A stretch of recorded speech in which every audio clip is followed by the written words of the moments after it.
ভগবান সব ভাষা বুঝেন কিনা? সংস্কৃত বুঝেন শুধু, আর বুঝেন না, বাংলা বুঝেন না। তো যারা বাংলা পারে না, উন্নত বিশ্বে পাশ্চাত্যে যারা ইংলিশ এই ভাষায় কথা বলে, ওরা বাংলা পারে না, ওদের ভাষা ভগবান বুঝেন না।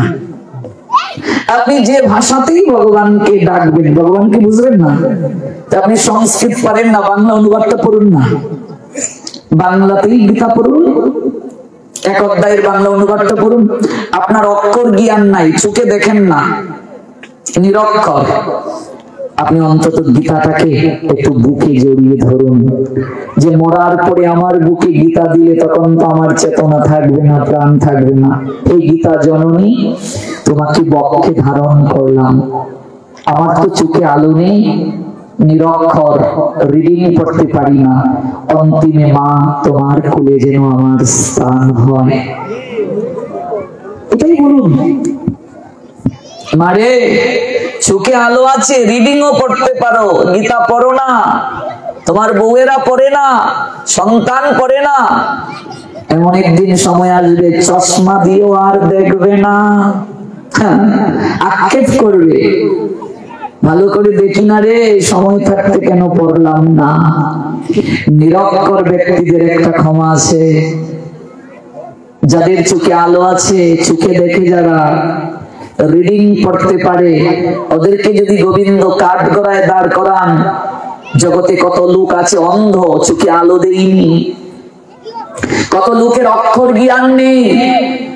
তোকে যে আমি চোখে আলো দিলাম, অক্ষর জ্ঞান দিলাম, একটা দিনও তো পড়লে না, জানলে না, বুঝলে না, আমার কথা যে গ্রন্থে আছে গীতাটা খুললে না, কি জবাব দেব সেদিন?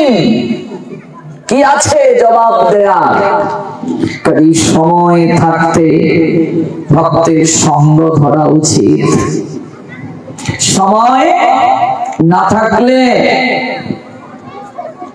সময় চলে গেলে, সময় নাই নাই নাই নাই বলে জীবনের সময় চলে গেল, কিছুই লাভ হবে না, কোনো কিছুই লাভ হবে না, কোনো কিছুই হবে না। এটা আমাদের জন্য দুর্ভাগ্য। এই জন্য ধীরে ধীরে আমাদের আহার শুদ্ধ প্রয়োজন। যেমন খাবার তেমন মন, যেমন খাবার গ্রহণ করব মনটা সেরকম হবে, যেমন মন তেমন বুদ্ধি, যেমন বুদ্ধি তেমন স্থিতি, যেমন স্থিতি তেমন লয়, যেমন লয় তেমন প্রাপ্তি। আচ্ছা বাবা, আগুনে যদি কেউ প্লাস্টিক দেয়, গন্ধটা কেমন হবে বাবা? প্লাস্টিকের গন্ধ হবে। আগুনে যদি চামড়া কেউ দেয়, গন্ধটা কেমন হবে গো মা? চামড়ার গন্ধ। যেটার অগ্নি, এখানে যে খাবার দেবে চেতনা তেমন হবে, গন্ধটাও তেমন হবে। এই জন্য ধীরে ধীরে চেষ্টা করুন, আগে তিথিগুলো পালন করুন।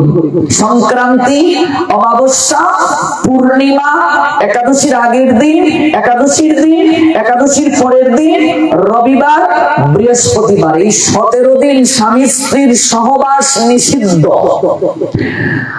আহার সংযম প্রয়োজন। যদি এই তিথিগুলোতে কেউ সন্তান ধারণ করে, সেই সন্তান অপূর্ণ হবে, সেই সন্তানের মাঝে রোগ ব্যাধি যন্ত্রণা অসুরের ঘুম লেগে থাকবে। এই জন্য রবিবারে পৃথিবীর জন্ম, গীতার জন্মবার। রবিবারে সমুদ্র মন্থন হলো, বহু কারণে রবিবার বিখ্যাত। রবিবারে চুল কাটবে না, নখ ফেলবে না, ক্ষৌরকর্ম করবে না, শরীর অনেক গুণ নষ্ট হয়ে যাবে। বৃহস্পতিবারে যতই বলছো এসমা লক্ষ্মী বসো করে, আমার ঘর রাখো আলো করে, আর লক্ষ্মীর ঘর পরিবর্তন করছো, আর পেঁয়াজ রসুনের গ্রানও বৃহস্পতিবারে খুব চলছে। মা লক্ষ্মী বলবে তোর ঘরে আমার থাকা সম্ভব না রে বাবা, আমি আগেই যাই। পেঁয়াজ রসুনের গ্রানও বৃহস্পতিবারে চলবে, আর লক্ষ্মীও থাকবো, লক্ষ্মীর খেয়ে দিয়ে কাম নাই, তোমার ঘরে থাকবে। তাই অন্তত বৃহস্পতিবারটা পেঁয়াজ রসুন মাছ মাংস বাদ দাও, গৃহ লক্ষ্মী তোমাকে কৃপা করবে, ঘরে থাকবে। বুঝলে মায়েরা? তাহলে রবিবার মাসে কয়টা? বৃহস্পতিবার কটা? 8 দিন হলো। সংক্রান্তি, মরে গেলেও মাছ মাংস খাবে না, সহবাস করবে না। সং মানে সাজা, ক্রান্তি মানে গমনাগমন। সূর্য এক রাশি থেকে আরেক রাশিতে গমন করে। আমাদের প্রত্যেকের রাশি আছে কি নেই? যদিও গণনা না করো, কিন্তু জন্মসূত্রে রাশি হয় কি হয় না? তিথি নক্ষত্র অনুযায়ী সূর্য একটা রাশি থেকে যখন আরেকটা রাশিতে যায়, প্রত্যেক মাসে একটা সংক্রান্তি হয়। যেমন উত্তরায়ণ সংক্রান্তি, সূর্য মকর রাশিতে গমন করে। তিথির সঙ্গে, রাশির সঙ্গে মনের সম্পর্ক আছে, শরীরের সম্পর্ক আছে। ওই তিথিগুলোতে যদি কেউ উত্তেজিত খাবার খায়, শরীর সংযম না রাখে, শরীরে রোগ ব্যাধি হওয়ার সম্ভাবনা আছে। কিন্তু সংক্রান্তিতে মাছ মাংস খাবে না। তো মাসে সংক্রান্তি কয়টা? একটা। তো 8 দিন আর 1 দিন কদিন হলো? 9 দিন। একাদশীর আগের দিন, একাদশীর দিন, একাদশীর পরের দিন, 3 কয়দিন হলো? 6 দিন। 9 আর 6 কত? 15।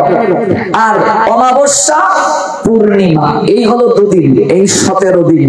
17 দিন থেকে আরো কমে আসবে যদি একাদশী রবিবারে পড়ে যায়, বৃহস্পতিবারে পড়ে যায়, সংক্রান্তি রবিবারে পড়ে যায়, অমাবস্যা রবিবারে, বৃহস্পতিবারে পড়ে যায়। পড়তে পারে কিনা?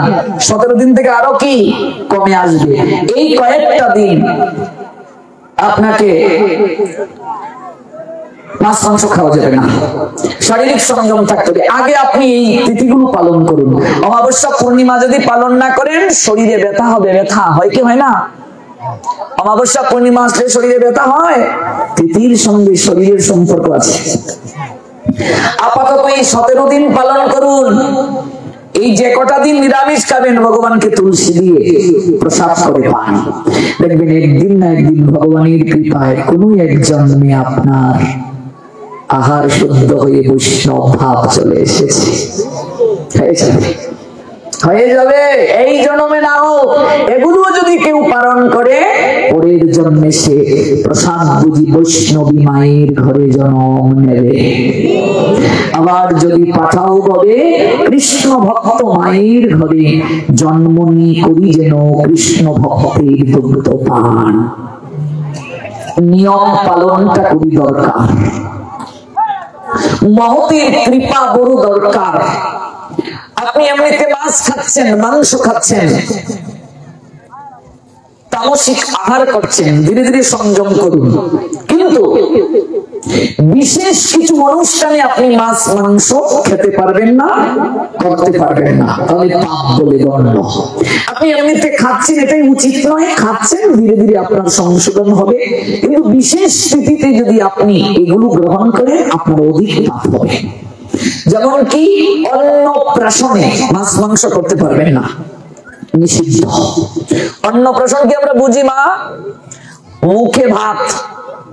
আমরা তো মুখে ভাত দেওয়ার সময় একটু ভালো করে কষিয়ে মাংস রান্না করে আমার বাচ্চার প্রথম মুখে ভাত দেব, এটা কি এগুলো ছাড়া হয়? অথচ এই জ্ঞান হলো না। বাচ্চার মুখে সর্বপ্রথম একটু ভগবানের প্রসাদ দিই। জন্মের প্রথমে আহার করবে, একটু কৃষ্ণ প্রসাদ ছাড়া হয়? বাচ্চাকে সর্বপ্রথম পায়েস দিতে হয়। অনেকে বলে আমি তো আর বাচ্চাকে দিচ্ছি না, মানুষকে খাওয়াচ্ছি। অন্নপ্রাশন এটাও একটা সংস্কার। এই অনুষ্ঠানকে কেন্দ্র করে যদি আপনি মাছ মাংস করেন, আপনার বাচ্চার অমঙ্গল হবে। আপনি এমনিতে খাচ্ছেন, খান, কিন্তু আপনি অন্নপ্রাশনে মাছ মাংস করতে পারবেন না। শ্রাদ্ধে যদি কেউ মাছ মাংস করে, কলিযুগে, অন্যান্য যুগের কথা বলছি না, তাহলে সবচেয়ে বেশি পাপ হবে। শ্রাদ্ধে অন্যের কোনো বিধান ছিল না। এখানে আমার বাবার বয়সী যারা, তারা বলুন, শ্রাদ্ধে মূলত আহার দই চিরা। ভুল বলছি? ও বাবারা বলুন, যারা বয়োজ্যেষ্ঠ আছেন, শ্রাদ্ধে আপনারা যখন ছোট ছিলেন কি হতো? তো এই অন্নটা এলো কোত্থেকে? আমরাই তৈরি করেছি।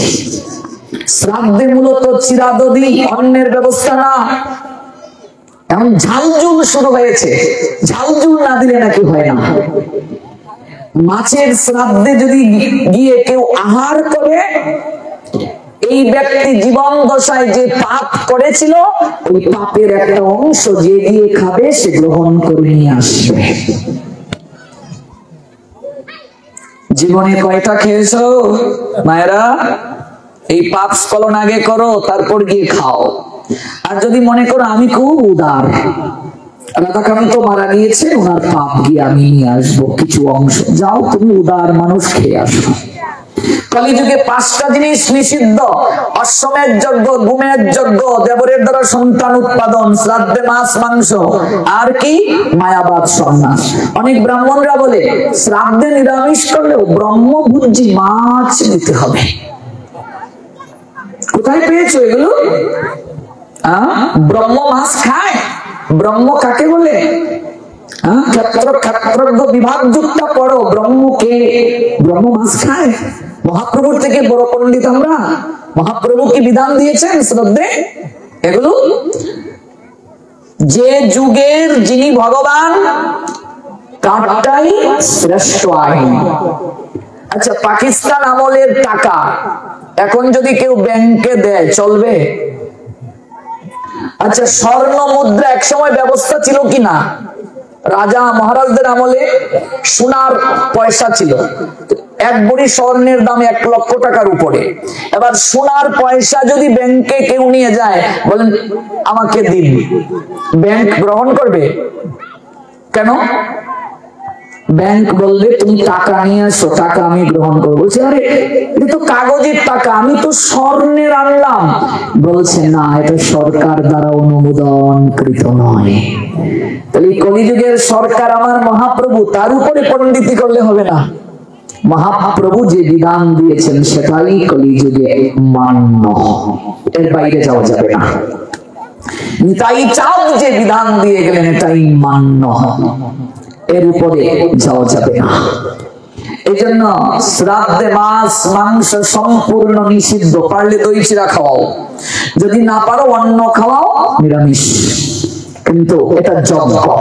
যদি শ্রাদ্ধে মাছ মাংসের বিধান থাকতো, গোষ্ঠীর সবাই এই কয়টা দিন নিরামিষ কেন খেলে?